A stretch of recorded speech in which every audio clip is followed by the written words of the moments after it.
This episode of Hansel Minutes is sponsored by Datadog, now offering Cloud Security Posture Management, CPSM.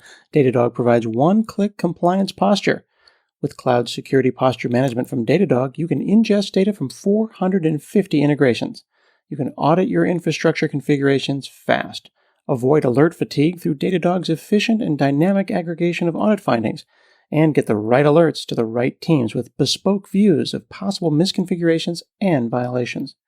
Get set up quickly with out-of-the-box detection rules mapped to CIS benchmarks and relevant controls from PCI DSS, SOC2, HIPAA, and others.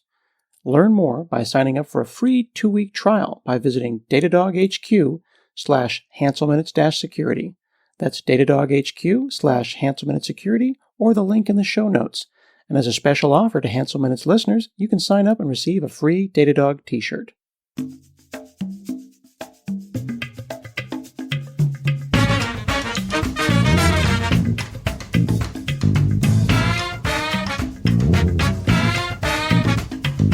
Hi, I'm Scott Hanselman. This is another episode of Hansel Minutes. Today I'm talking with PhD candidate Krystal Maughan. How are you? I'm great today. How are you doing? I'm glad. I'm interested that you just said I'm great today, which I think is an acknowledgement that we're not great every day. And I appreciate that. That's actually a good thing. I should start answering how are you with I'm great today. Well, I didn't want to lie. I feel like sometimes it's okay. It's definitely okay to say that you're having a bad day. And I would definitely say that the PhD process in general or the grad school life is full of ups and downs. So if anyone says I'm great or I'm good, they're probably lying. I'm currently working on a black belt in Taekwondo, and I feel like I'm about to end because I'm going to get my first, what's called the first dan. And the guy in charge, right, the master of it, is saying, no, this is when it all starts. I wonder if the same thing, like, do you feel like it's going to end or it's just going to begin again? You know what I mean? Like, he's like, no, it's a lifelong learning. When you get a PhD, you're going to like spike the ball in the end zone and be like, I'll never see you people again. Boom, I'm a doctor. No, definitely not. So I think there's a lot of misunderstanding in general about what the PhD is. And it reminds me of something one of my advisors was saying today about how Hulk from the Marvel Universe has 7 PhDs and how that's a little bit overkill because the whole point of a PhD is to train you to do research. So over time, you learn to be a researcher. So a lot of these kind of highfalutin ideas about, doctor and PhD, I think are a little bit conflated with the actual intent of the PhD, which is to begin or launch your research career. So that's how I see it. So I see it as a beginning.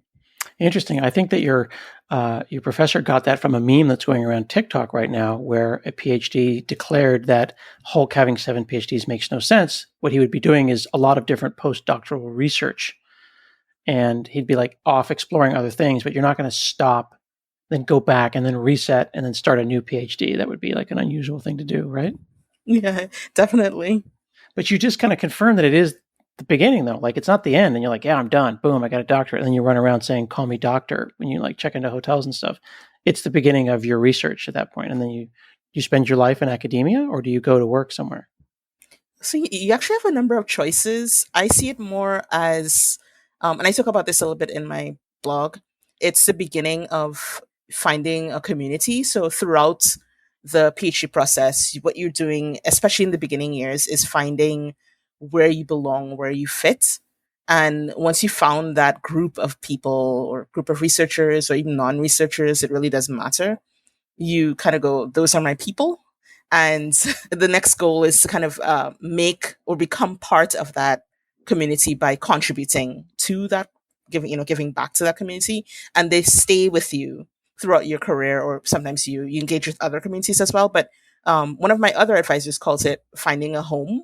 So you're really just finding a home. And I feel like this is related to tech as well, where especially if you come from a non-traditional background, a lot of your time, because no one tells you what to study and how to get your first job, a lot of it is spent trying to figure out where you fit. And should I do cybersecurity? Should I do software development, what kinds of software development, and so there are a lot of things that are related in that respect. Hmm. So you're currently a PhD researcher. You're going to graduate in a couple of years, or not graduate? Like what is it called? Is it graduating, or is there a better word? I believe it is getting Graduate, your doctorate. getting your doctorate. You get your doctorate, and but when I look at your LinkedIn, it's full of like you focus on differential and data privacy and machine learning and cryptography. Is it a computer science PhD or is it all of these things? Because you have like 9 things you're interested in. Yes, so I've heard that a lot, and that is true. And that's kind of how I ended up here. Right now, I think I found interestingly, so I was formerly somebody who started off with a very wide berth. And I found that over the years, the more and more I've thought about what my direction is, it's really narrowed. So only recently I found out that I really, really, really, really, really like the isogeny community.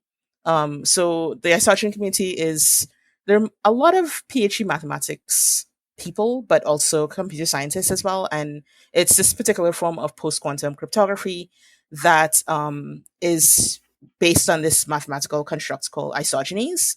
So, based on that, there's this form of post quantum cryptography called isogeny based cryptography.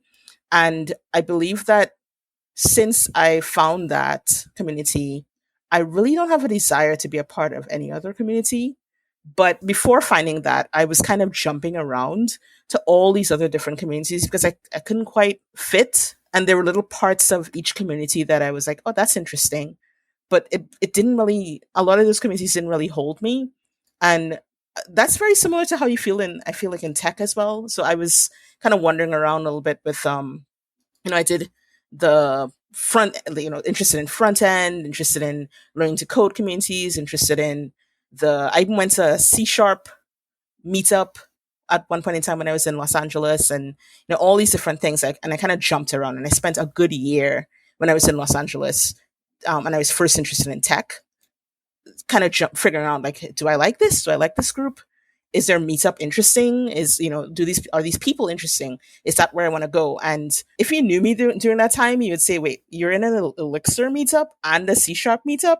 That's really strange. But around, I think after about a year and a half, I kind of found a place that I was like, I think I want to just not be a part of these communities anymore. And then eventually I kind of honed it down. So I think that's kind of a common pattern with me. And I think that's actually okay because then you don't have FOMO. You don't have that fear of, is that what I should be doing? Is that what I should be doing? And this is the first time I think in a while that I felt since I joined this particular community that I can see myself staying for a really, really long time. That's cool. Then you go from FOMO, the fear of missing out, to JOMO, the joy of missing out. Yes, definitely. So let's back up because you throw out a couple of big words there, and it's always fun to unpack big words. And the word somethingogeny, isogeny, it sounds like a lot of things, and some people may have heard that and may have misheard misogyny. Isogeny, right, and isomorphism before it is this idea of equality between mapping two things together. Yes. And when applied to quantum based quantum encryption, you're talking about encryption that is resistant to quantum attacks, right? Because the worry is right now that like encryption is going to like fall because everyone's going to be able to go and pick up a quantum computer at like Best Buy in the future and then run attacks, and then that'll be the end of it. So it sounds like there's a big race right now to come up with the uncrackable encryption, and that'll be isogeny based. Well, everybody's kind of looking at different areas of research. There's one in the third phase of the NIST post quantum competition right now that is isogeny based. But I think it's interesting in general just because there are a couple of things, right? So that particular field draws upon abstract algebra. And if you've looked at my history at all, I have been involved in the Haskell community, and people who are drawn to the Haskell community in general tend to enjoy abstract algebra. The other aspect of isogeny based cryptography is that it's made up of these isogenies. This particular type of isogeny graph based cryptography is made up of these large random graphs called expander graphs. And their randomness makes them very difficult so the hardness of the problem that the DLP discrete log problem comes from the randomness and how large they are, which is really interesting because then you start to think about things like random walks.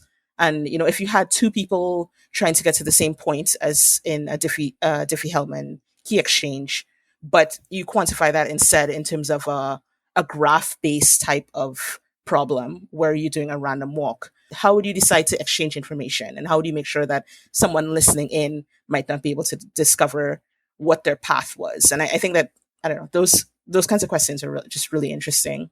Is everything at the PhD level and beyond in computer science so deep in math? Because as a layperson, I'm thinking you should be a math PhD. What is the difference? No, don't say that. I'm just saying there's a lot of math in isogeny-based post-quantum cryptography. So there is, and I have been. So one of my professors, or one of my advisors, her name is Dr. Krystal Vincent. She is a pure mathematics, or in particular number theorist. So I'm working with her on the mathematics side, and she's bringing me up to speed on the abstract algebra and number theory type of work and my foundation. And then my other advisor is privacy and differential privacy based, and he's on the computer science side. So I think that isogenies in general is a very math based field in terms of the cryptography scene, and in terms of that breadth of fields. However, not all of those fields are. So it depends on what you go into. Like if you're interested in side channel attacks, for example, maybe you may not necessarily need a particular type of mathematics. Or if you're interested in particular types of blockchains, there's a person that I was working, or a group I was working with recently, that was interested in front running attacks for MEVs. And in that case, maybe you're interested in a particular type of mathematics or statistics or whatever you need for evaluation, or graph based or combinatorics. But it really depends on what you are pursuing. So if you're doing something like building compilers, maybe you might be interested in making sure that they're rigorous enough, provably from a theoretical standpoint, to not have bugs. But if you're building something that is, say, a systems based infrastructure, maybe you might want something that's more just robust and scalable. And then your concerns are not so much about whether it's bug free necessarily. Mm-hmm. This all sounds extraordinary. And if you look at your LinkedIn is just, without using too much of a buzzword, the most diverse LinkedIn I've ever seen. You were at a community college, you did Code 2040 stuff. You were an intern at Apple. You went to NASA. Like, that's just amazing. You were at Cornell for a semester. Like, you're just bouncing around doing all kinds of stuff. When you have said, and you and I have talked offline, that your path was non-traditional. Is it non-traditional because you have so many varied interests and you encourage others to, or is it non-traditional for other reasons? I consider it non-traditional anyways, because there's a bit of a misunderstanding. So I always introduce myself as starting with a liberal arts background, but I didn't actually start with a liberal arts background. So in high school, I studied physics, mathematics, and art. And I didn't know what to do with that because in my home country, people either study science or they study art. And I believe that's changed now, but we were, in my particular group, we were kind of this small group of about four of us who wanted to do both physics and arts. And there was no road besides maybe architecture that would be recommended when you said that you were interested in all of those subjects. Mm-hmm. So at some point, many of us had to pick a path. And so some of us ended up continuing along with science and giving up art. And some of us some of us did study architecture, and some of us studied science. And I couldn't give it up. So I was looking for something that would be able to combine both, which is really hard, especially when you're on an island.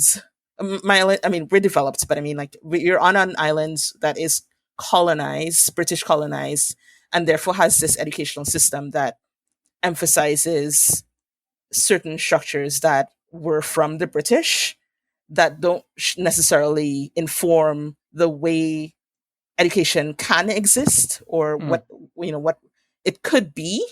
So a lot of my educational experience, for example, was based on the British A level and O level exam. You're put along a path. So you either end up in the science class, or you end up in the languages class, or the business class, or the arts, and there's no intersection. So I didn't know until I saw those Disney movies that we have spoken about several times, that when I was growing up. So, Lion King and Beauty and the Beast, and seeing CAPS, which is this kind of motion capture technology to integrate 3D motion into a two-dimensional space. When I started seeing that in filmmaking, it kind of ignited this idea that you could do something that was both creative and technical. And Hmm. that was the first time I thought, well, here's my escape. I'm not going to just do the traditional thing, but I didn't know how to get there. So I spent about a year working in my home country in technical theater, and even on a film, on local films, to kind of figure out, is this what I want to do? And I mean, it was a lot of fun, but I also ran into a lot of walls because it was a very burgeoning industry. And there's also a lot of, it's very traditional. It was very traditional as well. So someone like myself was not. Usually, if you're female, people saw you as an actress, and so when I was like, no, I'm here to do like lighting or technical theater, people were a little bit astonished. And but I had a lot of mentors during that time, and it really solidified in my mind that this was a space that could be both technical and creative. So I decided to go off and study that in undergraduate study. Hmm. There's a lot to unpack there. So when you were talking about 3D and 2D in the context of Disney, it made me think about the moment when we all saw Belle and the Beast dancing in a three-dimensional space. And there's that moment where the whole film changes, but it also doesn't change. Texturally, everything's the same, but a camera move occurs when Beauty and the Beast are dancing, and you go, how in the heck did they pull that off? Two-dimensional, cel-shaded people dancing in 3D space. A lot of math, but it was absolutely art. That's what came to mind the first time. And then, of course, the stampeding scene in The Lion King, which was technically extraordinary and absolutely not drawn entirely from hand. Wow. Okay. So, and also growing up in a Commonwealth country, I'm hearing you say, paraphrasing, that the powers that be didn't know what to do with you. You're one of those gifted kids where it's like, well, hang on, you've come to a fork in the road now. We need you to hang a left or a right. And you're like, no, I'm going to do both of these things. And I refuse to pick a path. That was, I think, a lot of us ended up kind of choosing one or the other, because the traditional path is usually that you Hmm. become a doctor, a lawyer, engineer. And our school is also, our high school is also based on this exam that you have to sit when you're 10 or 11. And based on how you do in this 3 hour long exam, you are placed in a school.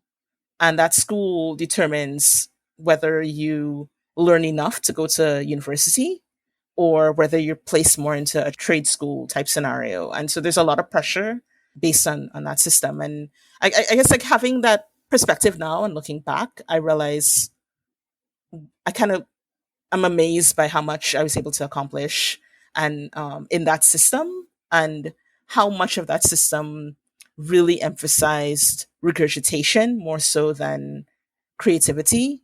And but I think that it's changing. And one of the persons that I have to give, I'm in awe of, both of my parents, but my dad as well, because he worked in the development sector of the Caribbean for several years. And what he tried to do in several ways, both in terms of the educational system and just infrastructure, was bring some of those ideas about innovation, and about our thinking of ourselves as innovators back to our country. And it's a hard thing to do, because in many ways, when you're, a lot of those countries that set up those systems in the Caribbean, they really made it difficult to kind of do your own thing. Like, it's you almost, there's a lot more risk involved than if you just kind of maintain the status quo and continue just maintaining systems that they set up within our country. Yeah. Let's face it, your code is going to have errors, and even code written by an amazing developer such as yourself, errors do happen. But it's nice to know that Honey Badger has your back. Honey Badger makes you a DevOps hero by combining error monitoring, uptime monitoring, and check-in monitoring into a single easy-to-use platform. They send you alerts in real time with all the context needed to see what's causing the error and where it's hiding, so you can quickly fix it and get on with your day. Honey Badger's included uptime and cron monitoring also lets you know when your external services are having issues or your background jobs go missing or silently fail. Go to honeybadger.io and discover how Star, Josh, and Ben created a 100% bootstrapped monitoring solution. Why is that important? Well, self-funding means that they only answer to you, the developer, and not some venture capital overload. Check them out at honeybadger.io. That's honeybadger.io. My wife grew up in Zimbabwe, which had similar Commonwealth-based education. And while she believes that the memorize this entire book of stuff and regurgitate it is a valuable skill, we recently went back to school, switched careers entirely in her 40s and became a nurse. And while it was hugely challenging work, she just, memorized everything because that's how nursing works, and then regurgitated it and passed all the different exams, and then found creativity in the world of nursing. But has said that the folks that couldn't memorize and regurgitate definitely struggled in her, while she was watching them. Well, she's like, yeah, my rigorous Commonwealth background both hobbled me through a lack of creativity, but also set me up for success because I can memorize stuff at scale. It sounds very scary to me because I wasn't even conscious until I was like 19. Like, I don't even remember 10. Give me a test when I was 10. I don't know what I would be doing today. I'm not ready to make that decision. I think it also does something to you, and this kind of ties into tech, about how you see yourself and your value when you're constantly under the structure of another entity. Because you kind of, I'm in a Black algorithms group for software engineers on Facebook and LinkedIn. And it's interesting because the person who runs the group, he had a really great video recently where he spoke about his journey and how he came to tech. And one of the things that he emphasizes is financial independence. And I think that it's really hard when you are within a structure where you're just trying to, when you feel like, oh, having this job or getting access to this job is enough. Like, that's all I need. Especially when you're struggling. Like, when I was trying to get into tech at first, I thought, oh, just getting anyone to call me back and just having an opportunity to interview is enough. But getting to that point where you could really advocate for yourself and realize that you have worth is so important. And I see that in the context of where I'm from and how we went from kind of, oh, like the British, or, so many, whatever colonizing country, to really saying like, no, like independence is important for us, and having our own dreams is important for us. And a lot of that, and that kind of thinking, I think, was influenced by my non-traditional path, because a lot of the arts, and I talk about this a lot with my engineering friends, there's something about, if you have done a lot of the traditional engineering path, I think, that can prohibit your ability to take on risk. So a lot of my friends can sometimes feel a bit afraid of just trying something new. It's like you're making good money and you have a good career, but they're afraid to try, what if I took some time off and tried a thing? And in the arts, one thing that I noticed was that, well, first of all, you start off as a contractor. So you're immediately expecting that I have to say what my value is. I have to advocate for that. Sometimes I have to make my own thing. Like, I have to start off small. Maybe I buy a little product. I do some editing for somebody, and then I sell that. And then as people like my products, I grow my business. So that's very kind of tied in or built into the concept of being an artist or freelancer, especially in filmmaking. And sometimes I wish I could kind of bring that into the world of the engineer, just so that, because I think that it's such a powerful thing to be able to make things. And sometimes I feel like we don't, as engineers, you're almost taught not to advocate for yourself and see your worth. That hits hard because I've actually felt a little bit like that myself. That, combined with the healthcare situation in the U.S., has made me far more conservative in the unable to make a move kind of thing, because I'm a type 1 diabetic, so my insurance is absolutely essential. And I can't just go and buy insurance on the open market and then have it not be a real problem. That, combined with this ongoing fear that I'm not keeping up on the latest tech, is a sense of like, oh yeah, my contractor buddy might say, I'm going to take 6 months off. And I'd be like, if I took 6 months off, they might forget that I work here. Like, what if I came back and there was no job? And what if I broke my leg? And all of these, like, what if, absolutely stunts your growth. It sounds like having decided to do this stuff is what's allowed you to, going back to your kind of your LinkedIn, to fill in all of this really fun and diverse stuff, like 5 months here and 4 months there, and let's do this and all of that. Are you just following your nose and saying, I'll go try to be an intern at Apple, and hey, NASA sounds cool, and you just do it? I mean, it's a combination of tenacity and this winding path, this wonderful winding path. I think that I just, at that point in time, I just really was, and I think I still am kind of searching. And I look a lot at what I think a lot about what I'm not just lacking, but I'm kind of naturally curious about a lot of things. Mm-hmm. And sometimes something just catches my curiosity and I tend to go down that rabbit hole.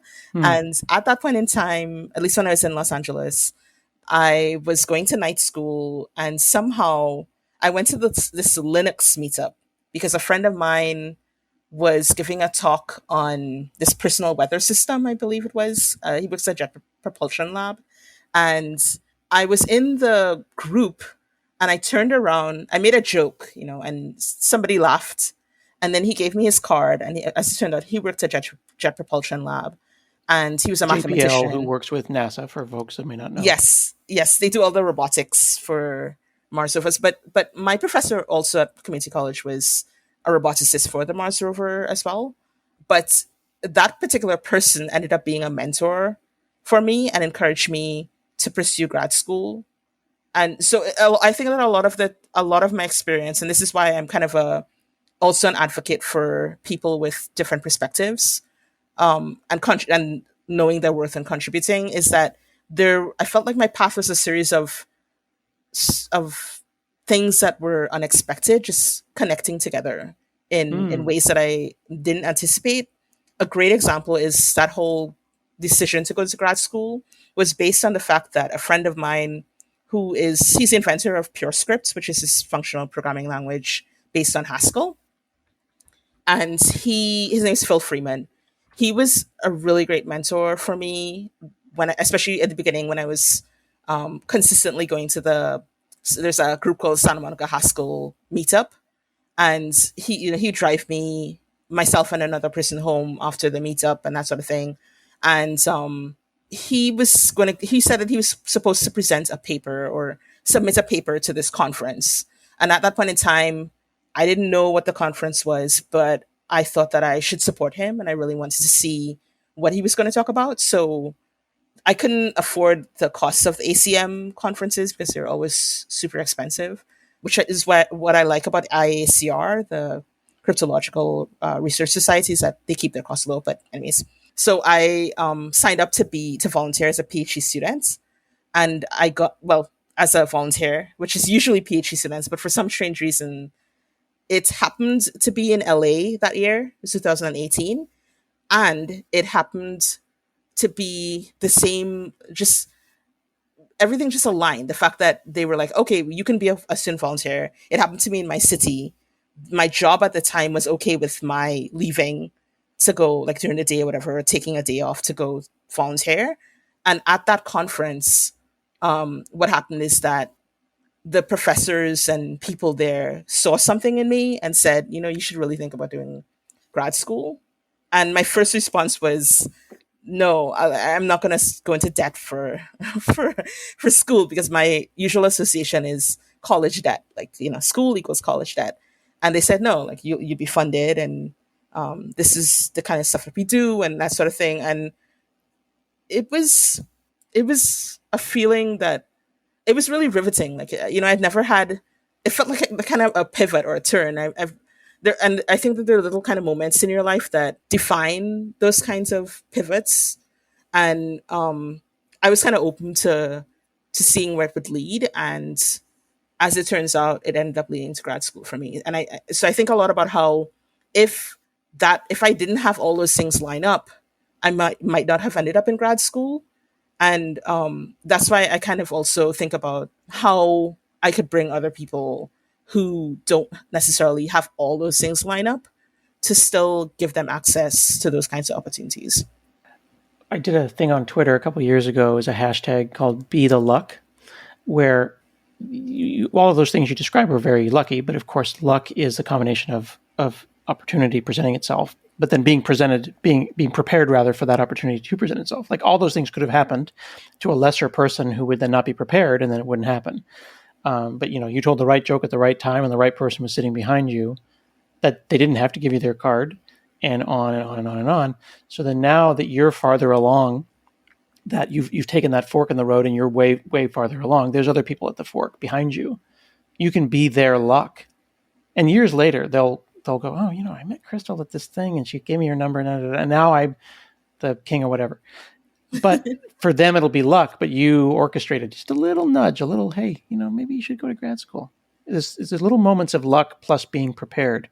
For you to go now and make luck for others is a very powerful position to be in.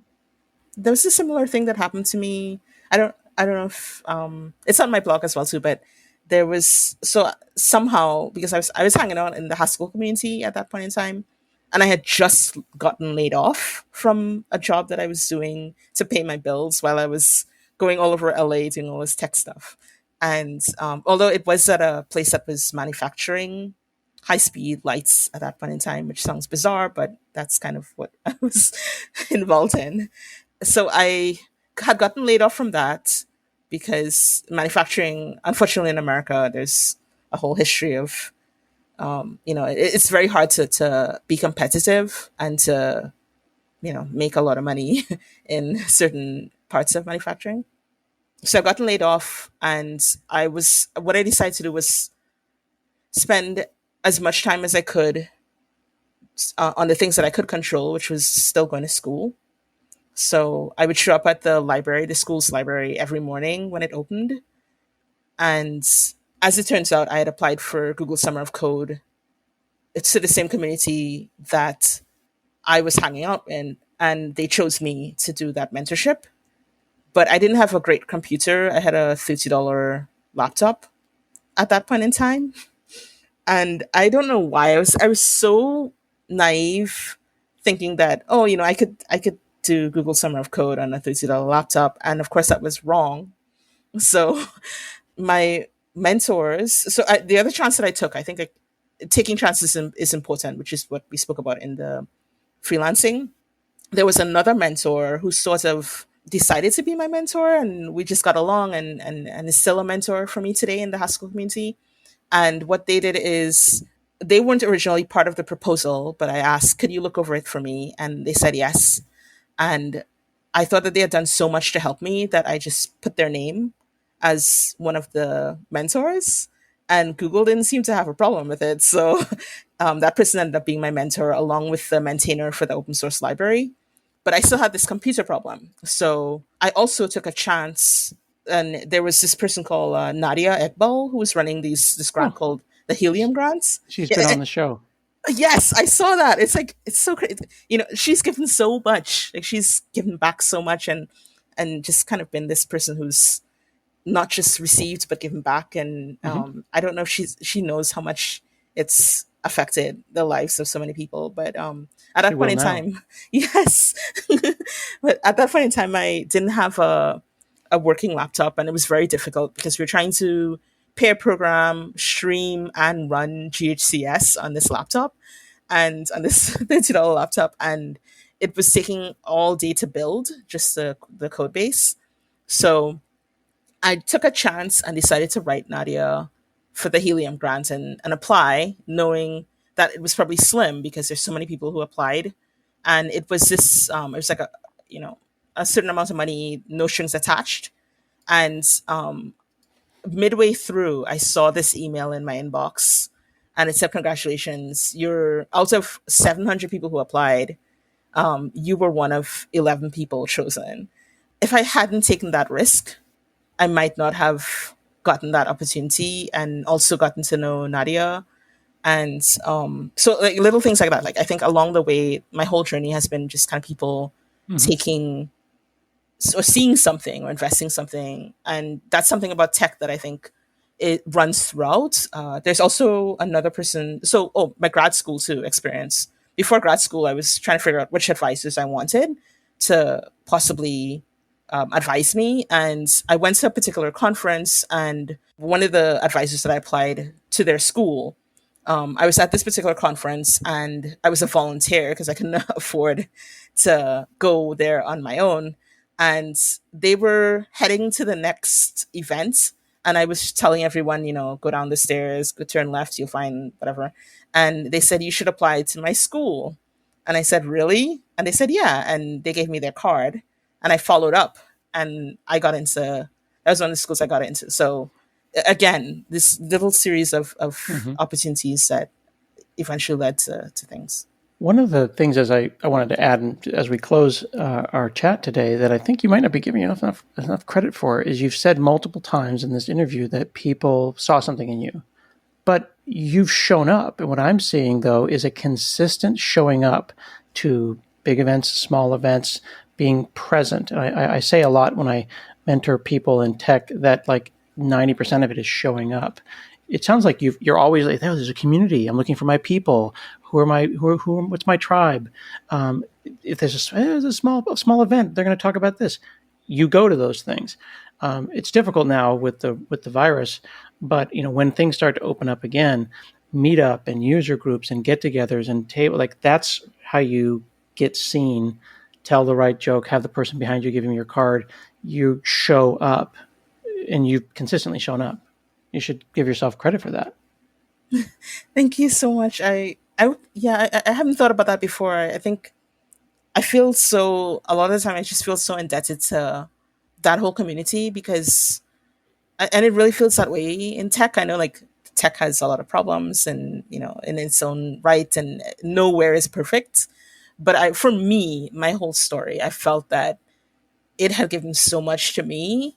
And even though I really wanted it, there are other industries that I really wanted to be a part of and fought really hard. And there's sometimes doors just don't open.